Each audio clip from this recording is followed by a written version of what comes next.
everyone, and welcome back to our podcast, One Gen Talks a Lot. My name is Andrea, your host for this podcast. If you're still wondering what One Gen is our young people ministry in our church, Kajang Assembly of God. Our podcast is a platform where we have conversations with various guests and explore their stories and perspectives in life. So today we have in our midst someone young. I think the youngest podcast guest so far.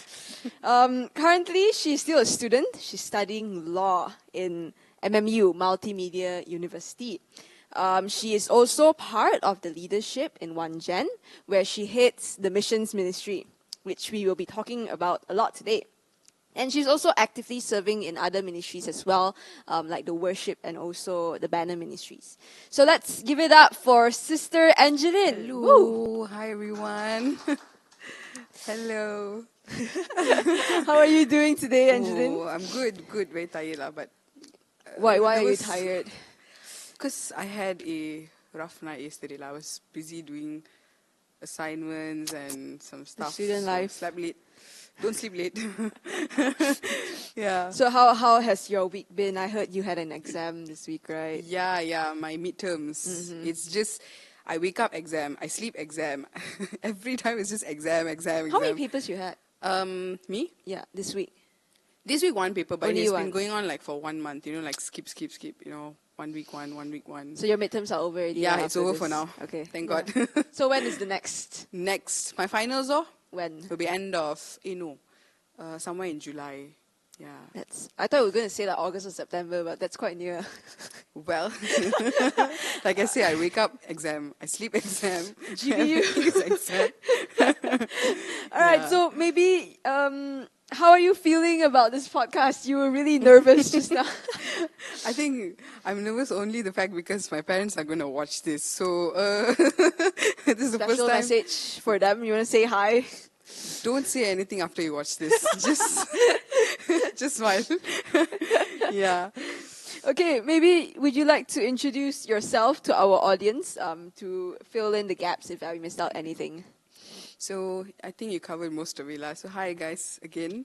I'm Angeline. Also, I'm doing law, second year law student. Almost there. Yeah, almost there. So, what else do you want me to share? Orang Kajang. I travel back and forth every week from Laka to Kajang. And life has been interesting.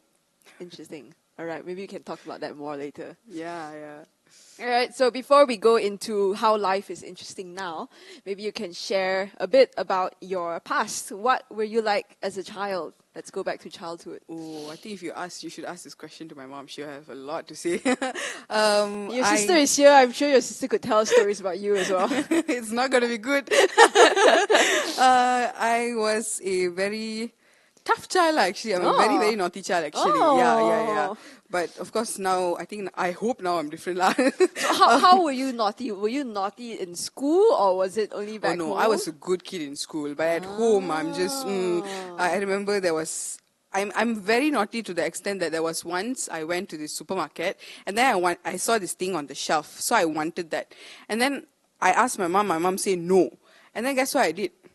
I sat on the ground there and I was rolling and crying because I wanted that thing. So my mom couldn't be bothered. She just left me and started walking. So I was riding behind her. How old is this? I think could be 5, 6, somewhere there. Okay, lah. Yeah. If you told you did this when you were like 7 or 8 Oh, years no. old. But I matured up as I went along. Yeah. Faham. So, were you a good student? You said you were a good student in school. Smart student. You did well in school. Would I say I was smart? I think I'm an average student. But Hardworking I don't student. think I've done things like Ponteng class or this kind of things. Oh, you were a better student than me lah. I used to Ponteng class. Wow. I used to Ponteng class back in high school.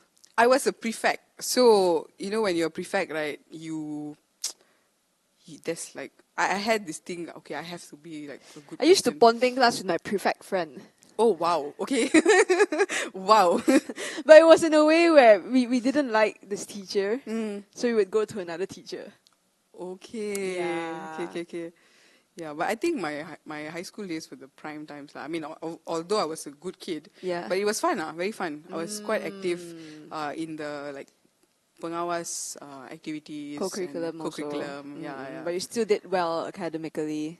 Praise God, it was okay. It was okay, not bad, but okay. Acceptable. Yeah. Satisfactory. Yeah. As long as it's that. Nothing yeah. to regret lah. Nothing to like. As long as okay. you don't regret anything lah. Yep. So, I believe you grew up in a Christian family. So you went to church since you were a child, Sunday school and all that. So what was that like? So, a little bit of background. My dad was not a Christian. My mom was a Catholic back in the days, but somehow they encountered God.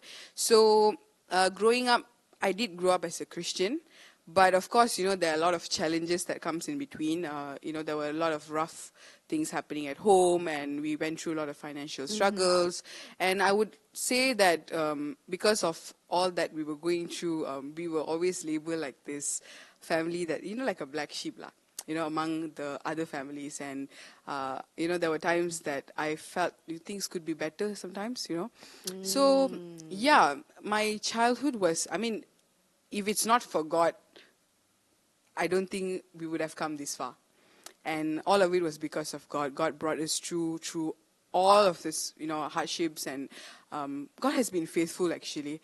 I'll share with you more later on who I was back then. Because as much as all these struggles that we went through, my mom has, she didn't want us to linger on what was happening at home. So she really raised us drilling. Yeah. She used to make us to sit and pray, although I hated it, She would sit long hours, and I have to sit there. As a child, that would be really difficult. Yes, and then she make us to memorize, like Bible verse. She will do one thing. She will ask us to memorize, and then end of the week, she will give us a treat.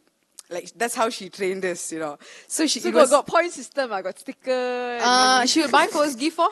Wow. So, what she'll do, if she goes to a shop, all these arts and craft, so she will buy and stock at home. So if we manage to finish, like, the certain scripture verse or anything, we can choose what we want.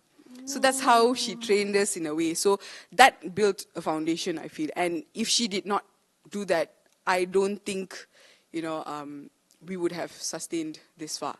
So I would really shout out to my mom, because she has been and I would want to say idol, but someone that I really look up to. Yeah. Like the superwoman lah, basically.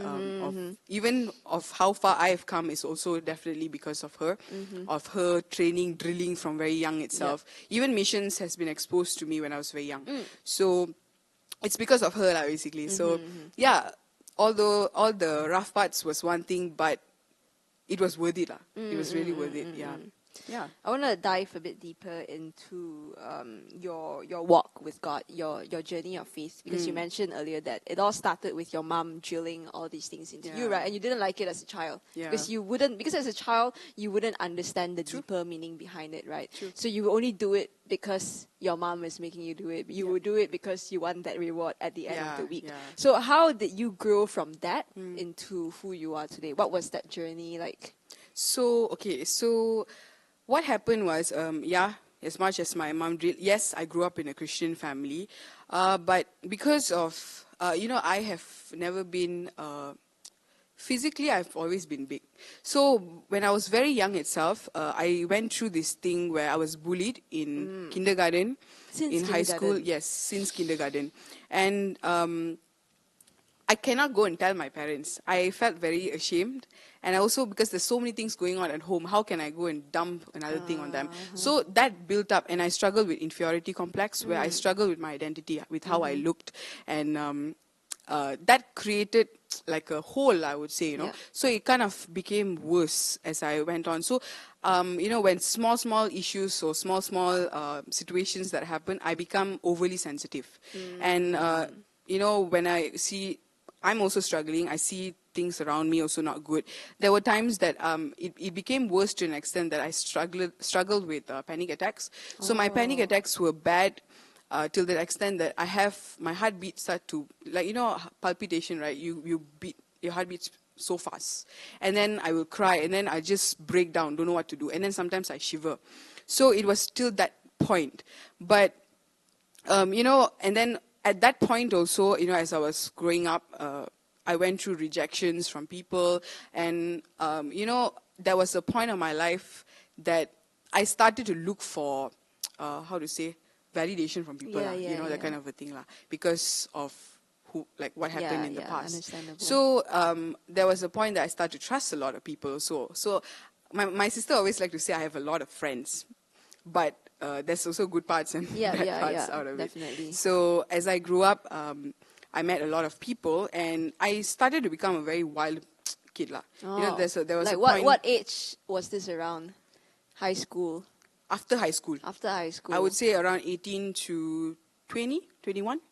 Form 6? Yes. Yeah. I During already that met time. you when you were Form 6. Yes, you met me in camp. Yeah. So I started to become very rebellious until one point I remember my mom saying, "You're a very hard child to handle." It was very bad, lah. And because I did not find peace at home, so what I like to do, I like to go out with my friends, go out here and there. Don't like to stay at home, thinking that I will find peace outside. Yeah. But that was never the case. God was there. This is what He did. He had to bring me through parts that I had to learn things the hard way. I had to go to rock bottom. I had to lose a lot of people. That made me realize only God can deal with me, basically. Only God could come through in my life. And there was a point I went through rejection over some things. And I remember going for this camp. It was a girls' camp. And I had an encounter with the Lord. As much as I'm a Christian, but I knew I had my times. It was up and down. Yeah. So at that point, that was the turning point. So like I mentioned just now, I struggled with my identity, how I looked and everything. Yeah. And at that point, because I also went to rejection, Yeah. so it all just overflow, kind of a feeling. Yeah. So at this camp, I remember one of the pastors, she came and prayed for me. I don't know what God spoke to her, but she said, "God says you're beautiful." It may sound as simple, just one sentence, but for a person who's going through a certain thing like that, it changed my whole life, And I tell you, that was the starting point. That was just how God changed everything slowly by slowly. Of course, it's not perfect, I still go through struggles, I still go through challenges, but I saw God in every challenges that I went through. And like I say, He had to bring me to zero to make me realize that, I need Him only. He's the only one that can help me. He's the only one that will come for me, He's the only one that loves me for who I am. So one thing that I realized out of this was, if God says He loves me, if God says that I'm beautiful, who cares what other people say, Yeah. So, that was how I encountered, came back to the Lord, I would say, So I think a lot of the times those who grew up in Christian families, who grew up as a Christian, they are Christian by name, but then you don't really understand what you are believing in until you actually have a personal encounter with God. So is that what you went through? Yes, yes, definitely. I think encounters are very important in our lives because it gives you that drive to get going. Yeah. And I mean, not to say that I enjoyed what I went through, but I think it was a good experience for me to encounter God, to really see Him come through in my life. So real. It's so real. Sometimes I just cannot explain to people how different that experience is, Yeah, it's extraordinary. Encountering God is an extraordinary experience. Yeah, and everyone should have their encounter with God. If you haven't, I would really ask you to pray to God and ask God for an encounter because it is just life-changing. And you just want more, You want to press on more and more when you have that one. So, So then God led you to missions. Yes, after that. Right after that, immediately after that. So could you share with us how that happened? How missions, okay. So, like I said, all this encounter and everything, I think within 1 year, I think 1 year, Michelle came and asked me one day, would you want to join us to this outreach, one of the outreach to our PCCs. And to share your testimony, like what God has done, because God did some things in my life and also in my family's life at that point. So I just said yes, just without Just like, thinking. why not? But that was the first time. I've never shared. I've never done any testimonies before, anything, nothing. First time. But somehow I said yes. And I was sharing this to the SMC students the other day also. Like sometimes when your leader, or, they give you, they call you to do something, don't miss on that opportunity. Because sometimes you never know, it's life-changing. And it did for me. So That was another turning point for yeah, you. that was another turning point because missions has been just so different, to be honest. Very, very different. I'll come to that later on. But yeah, so it started from there. That's how I stepped into missions. And slowly, God just opened the door. More opportunities came in. I started to be more involved in outreaches. Then I remember mission trips, of course. And then we had like some community projects, and it's very different. It's very different than just sometimes just being in church. Yeah, Going being out there in is the really, four it's walls. two different worlds, actually. And I love it. Yeah. I actually love it. It gives me that drive. I want to, because I feel like this. If God has done so much for me, if God loves me so much, why would I not want to share that same thing to people out there? Yeah. So that gave me that drive. And I was telling also to the students the other day that until you go on that field, until you experience and see what's out there, you won't know the burden. Yep. So, and that's one thing that I really learned, that God opened my eyes to see the burden of the people out there and how much we are needed as God's children to bring that light outside. So yeah. I think a lot of the times churches, as believers, we spend most of our times comfortably within the four walls of the church. Yeah. We say we are busy serving. We say we are busy doing this and doing that and attending this and attending that. And we are so blind to what is going on outside about the needs of the people and the communities out there. And it's not something that you would see until you leave this comfort zone, these four walls of the church, and to step into and to immerse yourself into the community. Yeah, true. Very agree. Yeah. So before we move on to talk about your experience in missions, maybe you could share with us, what is missions to you? Okay, so I've also shared this last week. Missions is, to me, it's not a ministry of its own. Missions to me it should be our lifestyle. It's our life, actually. The moment you and I step out of our house, when we go to work, when we go to university, we meet our friends, our loved ones, that itself is already a mission. Because here's the thing, like, what's Jesus' last command? It was to actually share the gospel, right? To bring the good news outside. So that's basically what we're supposed to be doing. So missions to me is, because like I said just now also, I know of this God. I know how good He is. I know what He has done in my life. Why would I miss the opportunity to share to other people? It's like when you have a good thing, why would you not want to share it unless you're selfish? And there's so many broken people out there. There's so many people who needs to hear this good news. So why are we not doing that? We should be doing that. That's the first thing we should be doing first. And it's not really like, like when we say of evangelizing, yes, you need to share the gospel, but I also believe it starts with love. It starts with kindness. A simple question like, are you okay? I really thank God for this gift that He has given me. I can read faces. So when I see someone's face, obviously I don't know what you're going through. But God has blessed me with this gift that when I see, I know whether you're, upset. You can read minds. Or you're, no, not read minds. I can read face. Roughly I can see, like, okay, she's sad or she's doesn't feel good, but it's a gift that I really thank God for, because that has opened a lot of doors for me to reach out to people. Because I have a very garang face. I don't know, a lot of people actually told me that. So people don't approach me because they think I'm very fierce. Generally my face is like that, but I'm very kind people. This gift that God has given me has been such a blessing, because that's my way of reaching out to people. So I need to be more careful with my face. I think like more to we looking at other people, like how we observe people like that.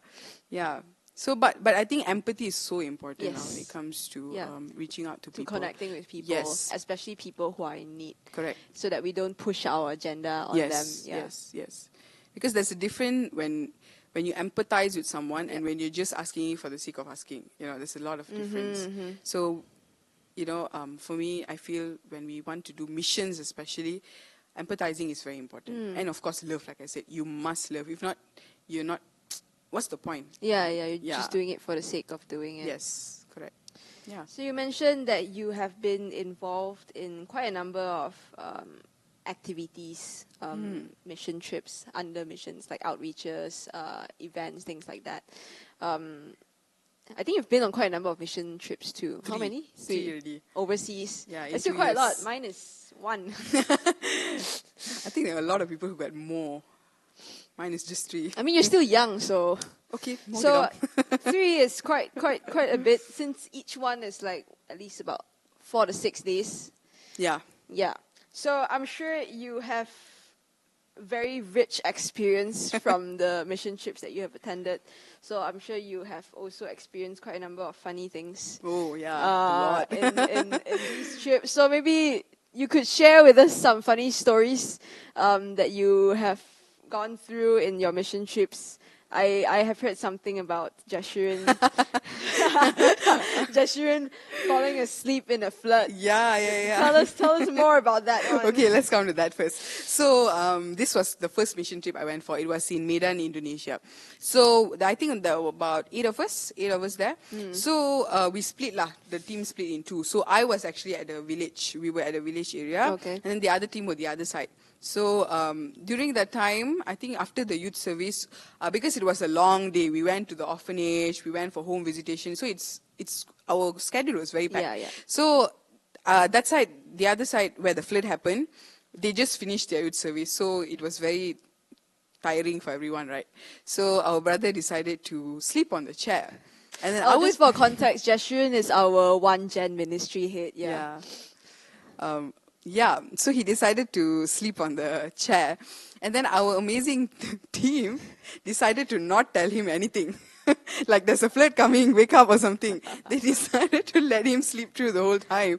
So when he woke up, he put his leg on the ground and then he's like, how come got water?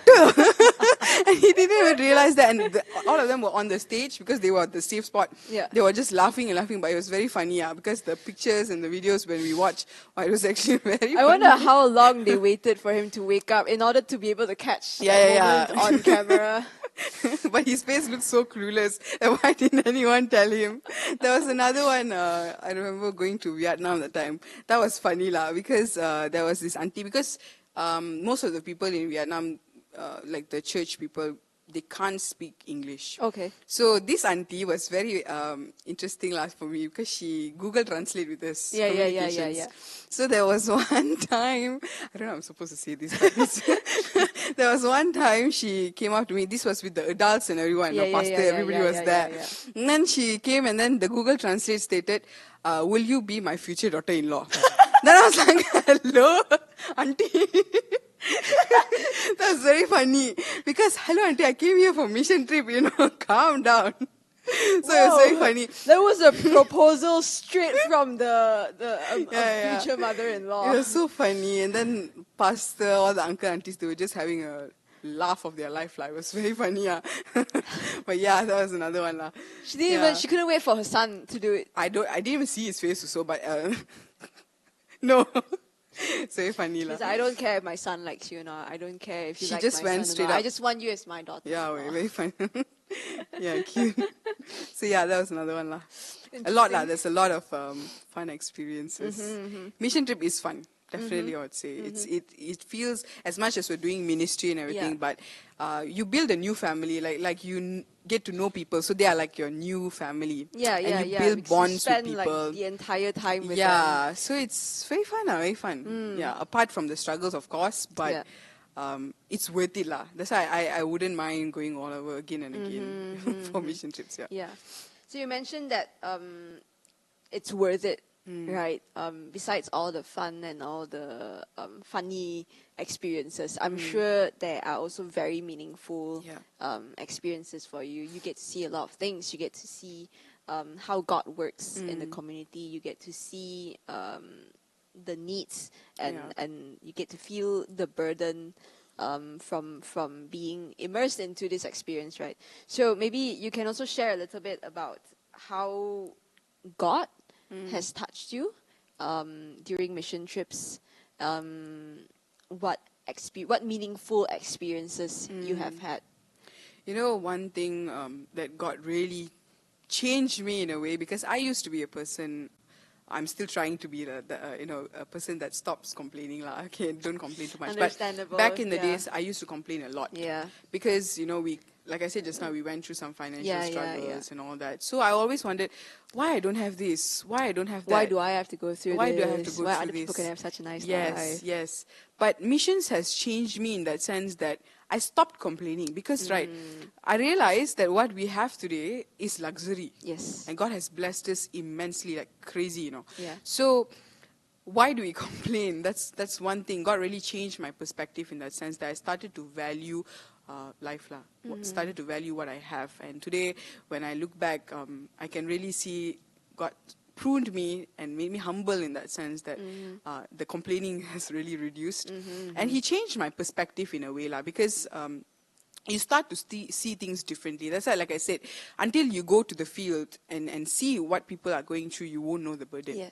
So when I went there and I saw how people are, they don't have much. Yeah. They're poor people, Yeah. Most of them are poor people. But they are so content with what they have. And one thing that I catched on was that passion and desire that they had for God. They just go all out to worship God, all out to serve. Like I mentioned, the flood, right?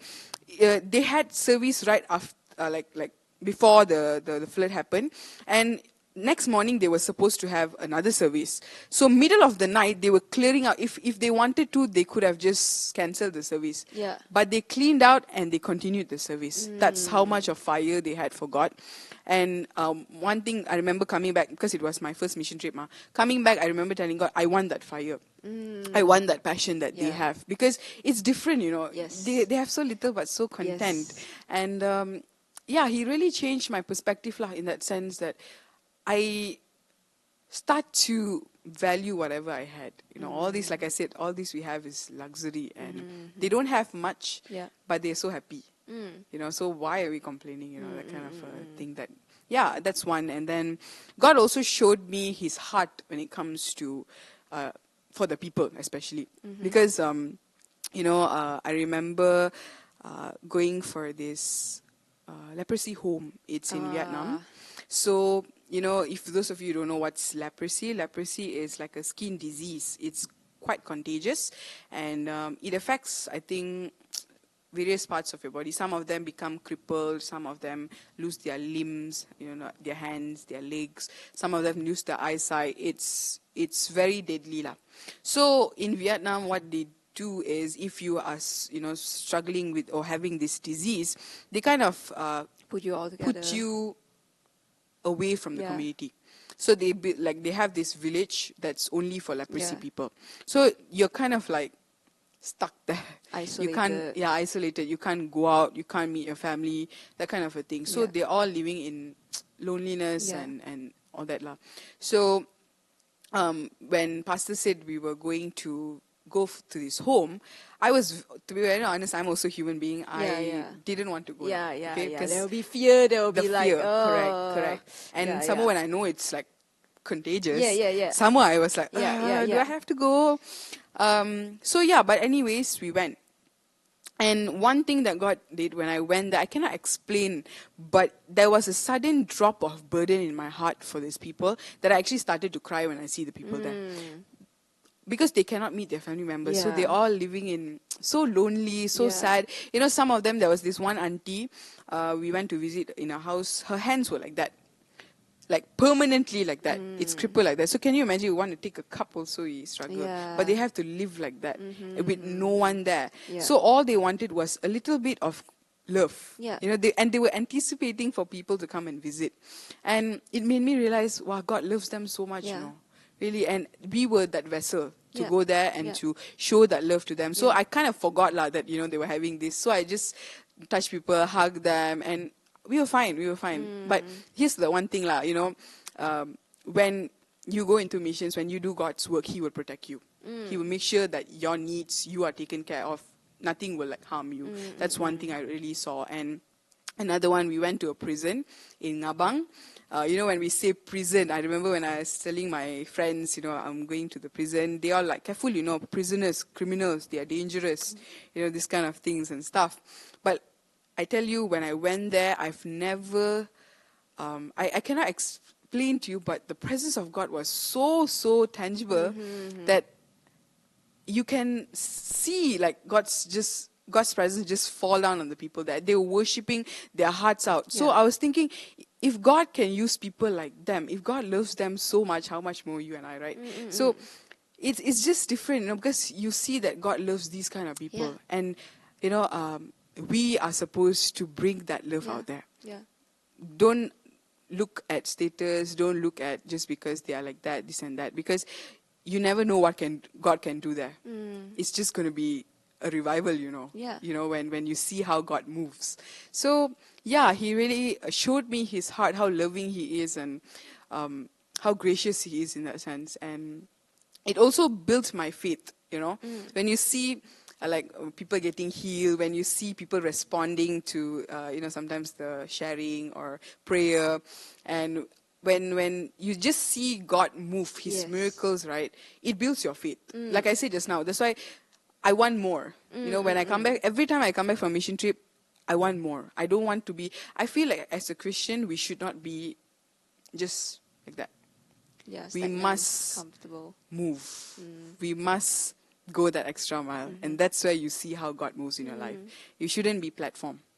We need to keep on pressing on, keep going, and going all out for God, because you will see, you won't see maybe the immediate effect, but as you go on, you see God will come into your life, in your circumstance, in your situations that you're going through, and like when you prioritize God, He will honor you.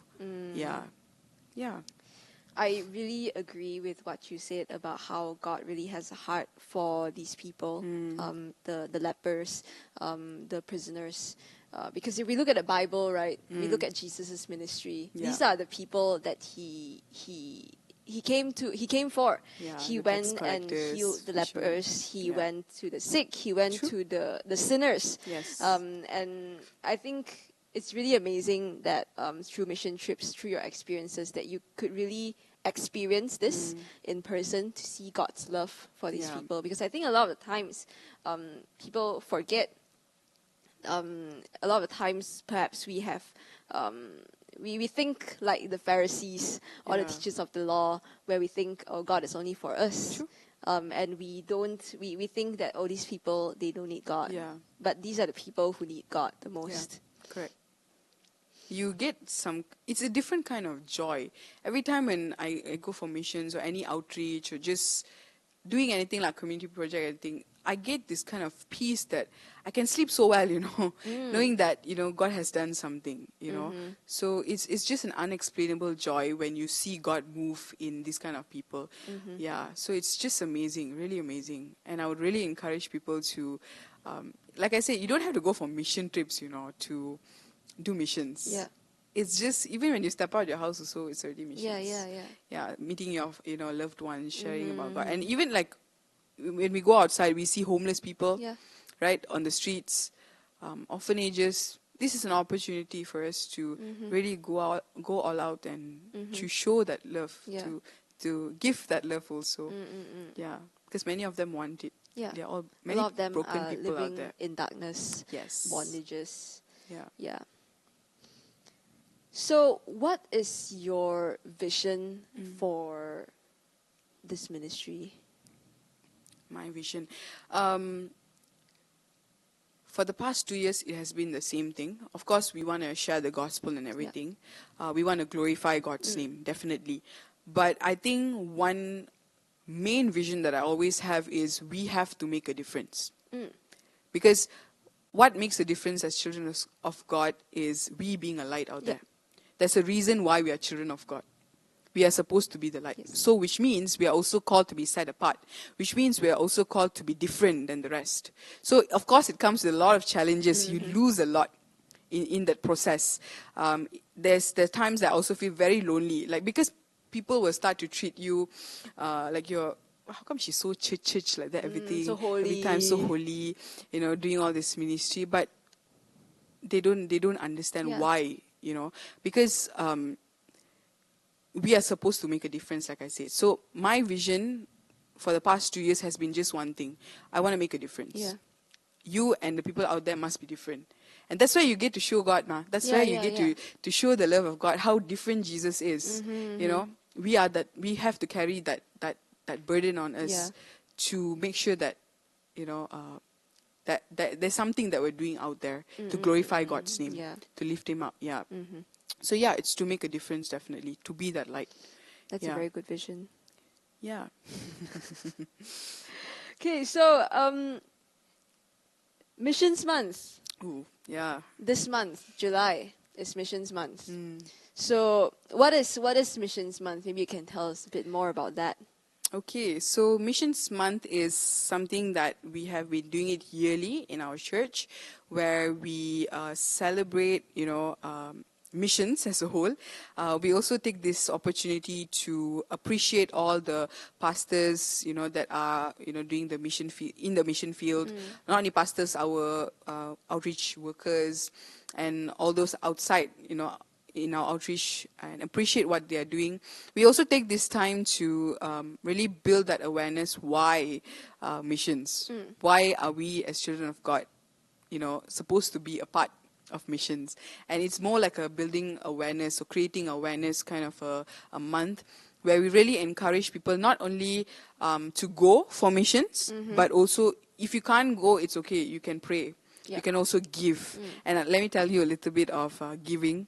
I want to share this because I think it has really blessed me in a way, because every month we have this mission pledge. Sorry, not every month, every year we have this mission pledge, right? So I'm a student, so I haven't started working yet. But I remember for the past 2 years, it's been 2 years since I'm in mission, plus minus 2 years. I remember writing in the card, I told God, I don't know where I'm going to get the money from, because all the money I get is my pocket money, that's all. So I told God, I don't know where I'm going to get the money from, but I'm going to write this certain amount, and I don't know how, but you got to provide for me. I want to do it, And I did it, somehow I saved up and everything, I gave. And guess what God has done for me? He has been so gracious that for the past, I've went for 3 mission trips in 2 years. Not single one, I took out my own money. And that's God's blessing. That is God's grace. When you really, by faith, when you do something right, He honors you. And He will bless you accordingly. So, this Missions Month is something that is very, very an interesting month, because you really, you also get to see different, outreaches, what they do. You get a lot of awareness out of it. And it is also, like I said, it's just to create awareness and to also encourage people to go that extra mile for God. So that is Missions Month. So what are things that are going on during Missions Month? What do we have? So we have our combined mission prayer that's coming up, led by one Jen, by the way. So basically led by Angeline. No, it's the team. So headed by Angeline. That would be probably one of the major things. I would really encourage you, come and support. Let's pray together, because this year we have a very different approach, because we want to focus more on missions and the struggles that the people out there, in the mission fields are going through. So we want to really take that time to pray for them, pray for our nation, pray for our workers in the mission field, our pastors, and so that's one combined mission prayer. And of course, we have seminars, mission seminars. We also have a orphanage visit that is coming. Orphanage or old folks, one of it. That we really want to also encourage our young people, because, like I said just now, until we go and see the need, we won't know the need. So this is an opportunity for a lot of us to really connect with people, to pray for them, and to just be a blessing. So that's also another one. And there are lots of other things that are coming up also. We have also our missions launch coming also. So look forward. It's also a time to appreciate culture, to celebrate our different cultures. I think one thing I like about Missions Month is I get to wear sari. Until now, I never buy my sari yet. I'll come with you. We go by. Yeah. So yeah, it's a very fun month that I'm actually very much looking forward to. Yeah. It's in 3 weeks. Yeah. Very fast. No, actually, by the time this is released, it's already Missions Month. Actually, I forgot, yeah. Yeah. Okay, so as we end this episode today, do you have a final message, one final takeaway for our audience, for our viewers, especially the young people, to encourage them to be a part of missions more? You know, there was a point of my life that I would question God, what good could come out of me? Because I was a very messed up person. But as you know, how far God has brought me through, I want to say that if God could use someone like me, a broken mess, what more you and I, what more you, right? So if you think like, you know, some of you, because I've heard a lot of people say, I cannot share, I cannot do this, I cannot do that. I also couldn't do any of it. But when you say yes to God, just that one yes, He can just equip you in various ways. You just don't know sometimes how you could do it, but He will equip you. So don't let, like, you know, your insecurities or things that's your fears to stop you from, you know, stepping into what God has called you. Because when you say yes to Him, He will make sure, you know, He will guide you through. He will make sure that He's holding your hand every step. So He won't let go of you. You will excel at what you do because you said yes. So don't let your limitations to stop you from your call. You know, when God has a calling into your life, step into it and you will see a lot of growth actually. You know, you won't be the same person anymore. Yeah, for me, that's what mission has done. It's never the same. Never. When I look back, wow, I was like that. But when I'm today, you know, who I am today, it has shaped me in various ways. And it's because of God, definitely. The pruning and, of course, the challenges. But it's worth it. Yeah, it's worth it, yeah. Thank you so much for sharing. Thank you so much for sharing your you. story vulnerably as well, and also for telling us a little bit more, a lot more about missions. So stay tuned for Missions Month and our upcoming events. And that is all for our episode today. Thank you, audience, for tuning in as well. We hope that you have enjoyed this episode and all our previous episodes. As usual, our next episode will be out next month, so stay tuned for that. In the meantime, if you have not yet checked out any of our previous episodes, do check them out on YouTube, and we're also on Spotify as well. That is all for today. We'll see you next month. Bye. Bye.